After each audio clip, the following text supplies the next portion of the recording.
엘리후의 네 번째 연설, 마지막 연설의 내용이 이제 36, 37장 이렇게 표현되면서 엘리후의 긴 연설이 마무리가 되는데요. 이 엘리후가 계속적으로 말하고자 하는 그 핵심은 나는 하나님의 의로우심을 변호하겠다 이렇게 말합니다. 엘리후가 판단하기에 욥은 자신이 의롭다고 말하고 그 태도는 마치 자기가 하나님보다 더 의롭다고 하는 태도처럼 파악을 하고서는 이 욥의 의로움이 잘못되었다라는 것을 말하고 또 한편으로는 하나님의 의로우심이 정당하고 바른가 하는 것들을 강하게 변호하려는 태도를 취하고 있는 겁니다. 본문으로 가서 한번 보면은 이렇게 말합니다. 2절에 이렇게 말해요. 나를 잠깐 용납하라. 내가 그대에게 보이리라. 이는 내가 하나님을 위하여 아직도 할 말이 있습니다. 내가 하나님을 위해서 그분의 의로우심을 변호하기 위해 내가 아직도 할 말이 남아있다. 이렇게 이야기합니다. 그러면서 3절에 보면 나를 지으신 이에게 의를 돌려보낼 것이다. 내가 하나님의 의를 멸시하고 무시한 것 같은데 의를 내가 하나님께로 다시 돌려보낼 것이다. 이런 동기를 가지고 있는 겁니다. 4절에 보면 뭐라고 말하냐면요. 온전한 지식을 가진 이가 그대와 함께 있느니라. 이 온전한 지식을 가진 이 엘리후 자신을 표현하고 있는 말입니다. 하나님의 의에 대한 지식이 나는 온전하다, 확실하다, 분명하다 이렇게 이야기하고 있는데 이러한 태도는 교만한 모습이 섞여 있는 자세임을 보게 됩니다. 어쨌거나 그가 계속적으로 말하고자 하는 이 마지막 연설의 핵심은 나는 하나님의 의로우심에 대하여 내가 분명하게 변호하겠다. 그것에 대해서 내가 너에게 이 사실을 말하겠다. 이렇게 이야기를 하고서는 그 하나님의 의로움에 대하여 계속 설명을 해나가기 시작합니다. 사람들의 행위가 어떠하냐에 따라서 하나님의 의로우심이 어떻게 나타나는가 두 가지로 나누어서 설명하는데 한편은 하나님이 악을 행하는 사람에 대하여서 하나님의 의로우심은 그를 심판하시는 것으로 나타나고 하나님을 섬기는 자, 의인에 대하여서는 그를 보호하고 그를 건져주는 일로 나타난다. 이 사실을 이야기합니다. 다시 말하면 심판과 구원을 나타내신다. 이렇게 이야기하고 있는 것입니다. 하나님은 능하신 분이시고 그분의 지혜는 끝이 없다라는 사실을 먼저 제시합니다. 5절에 이렇게 말하죠. 하나님은 능하시나 아무도 멸시하지 아니하신다. 그의 지혜가 무궁하시다. 끝이 없으시다. 이렇게 말합니다. 하나님의 능력, 하나님의 지혜 그것을 말하고 이제 엘리후는 두 대상에 대해서 나누어서 설명을 합니다. 악인에 대하여서는 뭐라고 말하느냐 6절에 보면 살려두지 아니하신다 이렇게 말합니다. 그리고 조금 뒤로 가게 되면 만일 그들이 순종하지 아니하면 칼에 망하며 지식 없이 죽을 것입니다. 악인에 대하여서는 살려두지 않는다. 그들의 죄를 벌하신다 이렇게 이야기하고 반면에 의인 하나님을 의뢰하고 바라고 섬기는 자들에 대해서는 하나님께서는 보호하시고 구원하시는 일을 행하신다 이렇게 이야기합니다. 6절 하반절에 고난받는 자에게 공의를 베푸신다. 그의 눈을 의인에게서 떼지 아니하시고 영원토록 존귀하게 하신다. 그래서 하나님은 의인들에 대하여서는 이 고난 중에서 그들을 보호하고 그들을 건져주신다. 이렇게 이야기합니다. 고난은 그들을 치유하는 약이 되고 그들을 깨닫게 하는 약이 된다. 이런 식으로 설명을 하고 있는 겁니다.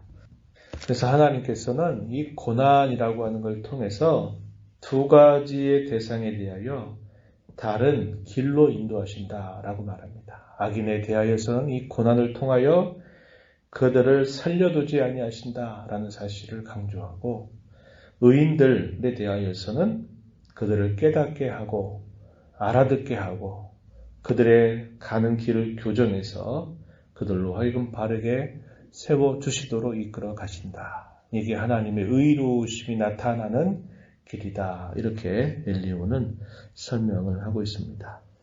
이 말 자체는 잘 표현하고 있는 말이죠. 그런데 이제 문제는 뭐냐? 이러한 사실들을 욥에게 적용할 때는 이것이 바르지 않다라고 하는 겁니다. 고난을 당하는 이유라고 말할 때 그것은 항상 믿는 자들에게 있어서는 징계다. 이것이 엘리후가 말하는 아주 분명한 사실이었습니다. 그런데 잘 아신 바와 같이 욥의 경우는 그 고난이 징계가 아니었습니다. 그 고난은 일종의 시험이었죠. 그가 하나님을 경외하는 그의 신앙이 어떠한가를 보여주는 시험의 뜻이 있었고 또 그걸 통해서 하나님은 그를 더 단련하고 그를 순금 같은 신앙으로 그를 만드실 목적으로 하나님께서 이 욥에게 고난을 허락하신 것입니다. 그래서 이 고난은 크게 두 가지로 우리가 나눠볼 수 있는 거죠. 엘리후가 말하듯이 고난은 징계를 위한 것이 하나가 있고 또 하나는 하나님께서 그 사람을 연단하고 훈련을 해서 하나님의 영광을 바라보게 하고 그분의 영광을 나타내게 하는 목적을 두고 이 고난이 있다는 것을 우리는 기억해야만 하는 거죠. 그런데 엘리후는 앞에 것만 가지고 계속 이야기하는 겁니다. 이 엘리후뿐만 아니라 욥의 곁에 있었던 다른 세 친구들도 역시 고난은 징계다. 깨닫게 하시려고 하는 징계니 그 징계를 받으면서 자신의 죄악을 인정하고 회개하고 돌이켜야 된다라는 사실을 계속 이야기해 오고 있습니다. 엘리후도 역시 욥에 관한 그런 생각을 여전히 가지고 있다는 것을 우리가 알게 되는 겁니다. 그래서 그 고난 가운데 하나님의 말씀을 듣고 그 말씀을 다 잘 따라서 순종을 하게 되면 그것이 회복을 가져다 주겠지만 그것을 거절하게 된다면 망하는 길로 가는 것이다. 이 사실을 이야기합니다. 하나님의 말씀을 잘 듣고 깨닫고 순종하게 된다면 지금이라도 하나님께로 돌이키게 된다면 하나님께서 넉넉한 곳으로 옮겨주실 것이다. 상에 기름진 것이 놓이게 될 것이다. 라고 엘리후는 이야기를 하고 있습니다. 16절 중간 부분에 보면은 그렇게 이야기하죠. 좁지 않고 넉넉한 곳으로 옮기려 하셨다. 이렇게 말하면서 그대의 상에는 기름진 것이 놓이게 될 것이다. 라고 이야기합니다. 그런데 이 엘리후가 계속하는 말은 욥 너는 지금 악인과 함께하고 있다. 너는 악에 지금 치우쳐 있다라는 사실을 지적하고 경고하게 됩니다. 이 내용이 17절로부터 21절까지 내용을 쭉 소개하고 있어요. 그런 고난과 징계를 받고 있는 너 욥은 지금 인간적인 방도, 인간적인 반응을 보이지 말고 너는 하나님께로 돌이켜야 된다. 그 이야기를 하고 있습니다. 18절에 보세요. 그대는 분노하지 않도록 조심하며 많은 뇌물이 그대를 그릇된 길로 가게 할까 조심하라. 이렇게 말하죠. 어려움을 당했을 때 모든 사람이 할 수 있는 반응, 분노를 표출하는 겁니다. 원망과 불평을 쏟아내는 겁니다. 다른 사람을 탓하는 겁니다. 이게 늘 사람이 나타내는 모습이죠. 엘리후는 욥을 향해서 너 지금 고난받고 있으면서 너 그렇게 분노를 표출하거나 그런 방법으로 반응하지 말아야 된다. 지금 이렇게 이야기를 하고 있습니다. 19절에 보면 그대의 부르짖음이나 그대의 능력이 어찌 능히 그대가 공고한 가운데에서 그대를 유익하게 하겠느냐. 너 아무리 아프다고 신음소리 내봐라. 내가 가지고 내가 할 수 있는 모든 내 자질들을 아무리 내가 동원한다고 한들 그게 너에게 유익이 되겠느냐? 유익되지 못하다. 아무리 발버둥 쳐봐야 안 된다. 이렇게 지금 엘리후가 욥에게 말을 하고 있는 겁니다. 욥이 지금 하고 있는 그 심경, 그의 중심, 이것은 역시 엘리후도 제대로 공감해주지 못하는 안타까운 모습이 나타나고 있다는 것이죠. 그러면서 악에 치우쳐서는 안 된다라는 사실을 강조하고 있습니다. 21절에 삼가 악으로 치우치지 말라. 그대가 환난보다 이것을 택하였느니라. 이렇게 말을 하면서 욥을 지금 그런 상태에 있는 것으로 엘리후가 계속 이야기하고 있는 겁니다. 엘리후는 이제 마지막 부분에서 무엇을 얘기하냐면 하나님은 이 고난을 통해서 교훈하시는 큰 일을 행하시는 분이시다. 그 큰 일을 행하시는 하나님이 어떤 분이신가 하는 것에 대한 설명들을 덧붙여 가고 있습니다. 그래서 하나님은 우리 인생과 비교할 수 없는 크신 분이고 위대하신 분이다라는 사실을 이야기해 가고 있어요. 24절에 하나님께서 하신 일을 기억하고 높이라 잊지 말지니라. 인생이 그의 일을 찬송하였느니라. 하나님은 높으시고 하나님 위대하시고 그분의 하신 일들을 우리 인생에 알 수도 없고 헤아리실 수 없는 분이시다 라고 이야기하면서 창조 세계에 나타나는 여러 현상들을 하나님께서 다 주관하고 계시다라는 사실을 이야기합니다. 그 내용이 27절부터 마지막 절까지 쭉 이어지고 있는 겁니다.